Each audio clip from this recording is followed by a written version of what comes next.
When Isaac Newton died in March 1727, he was buried like a king. Dukes carried his coffin, and the greatest minds of Europe wept. The world, he was the cold, perfect God of reason, the man who drew the blueprint of the universe. But on his deathbed, Newton did something that terrified his doctors. He refused the Church's final holy sacraments. Why would the world's greatest Christian scientist refuse to save his soul at the very end? The truth is, the Newton we read about in textbooks is a myth. Behind the pristine laws of gravity lay a dark, chaotic secret. For decades, Newton lived a double life. As a heretic, a fanatical occultist, and a man slowly poisoning himself in the dark. Our story doesn't start in a grand laboratory, but in a lonely stone manor in Lincolnshire. Born premature on a cold Christmas night. Young Isaac was so small he wasn't expected to survive the day.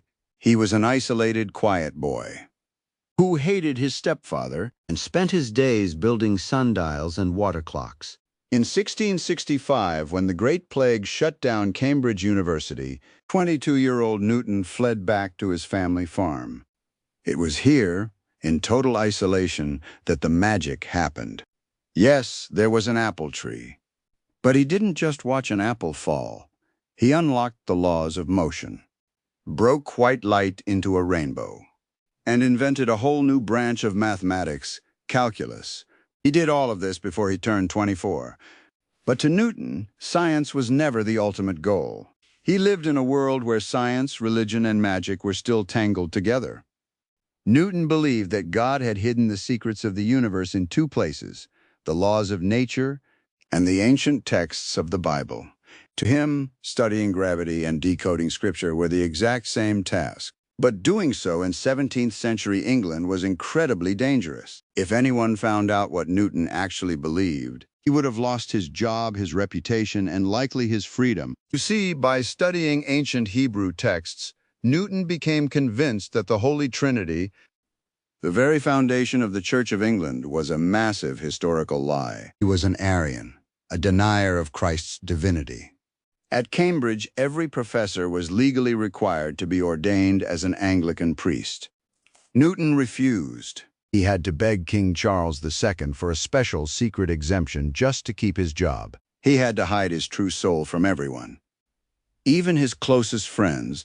And so Newton turned his obsessive mind to another forbidden art, alchemy. In a secret garden laboratory at Cambridge, he built brick furnaces that burned day and night. For 30 years, he was obsessed with finding the Philosopher's Stone, the legendary substance to transmute metals and unlock the secret of life. He didn't just observe experiments, he participated. In his handwritten journals, Newton meticulously recorded tasting his chemical mixtures.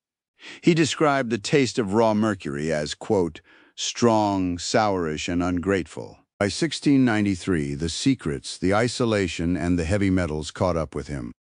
At age 50, Newton suffered a catastrophic nervous breakdown. He went months without sleeping. He suffered from wild delusions of persecution. He wrote bizarre, angry letters to his friends, accusing them of trying to ruin his life.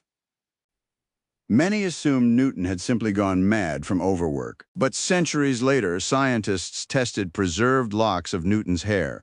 The results were shocking. His hair contained mercury levels up to 40 times higher than normal. The father of modern science was literally poisoning his own brain in pursuit of ancient magic.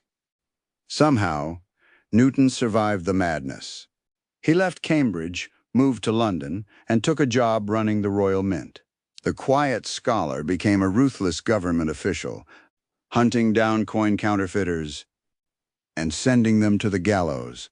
He became the president of the Royal Society, ruling English science with an iron fist. When the German mathematician Gottfried Leibniz claimed to have invented calculus, Newton went to war. He used his immense power to secretly write the Royal Society's official report, declaring himself the sole inventor and Leibniz a plagiarist. He refused to let anyone challenge his absolute control over truth.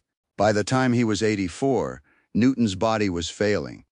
On his deathbed in Kensington, as the priests gathered to offer him final absolution, He turned them away. To accept their sacraments would be to accept their church, and to Newton, that would be a betrayal of the one true God he had spent his life secretly serving. He died in silence. Keeping his heretical secrets to the grave. For over 200 years, Newton's family and the Royal Society hid his private papers. They feared his heretical religious views, and his alchemy would destroy his scientific legacy. But when those papers were finally sold at auction in 1936, the world discovered the real man. Isaac Newton was not the first modern scientist. As the economist John Keynes famously wrote after buying those secret papers, Newton was actually the last of the magicians. He built the modern world using the tools of the ancient past.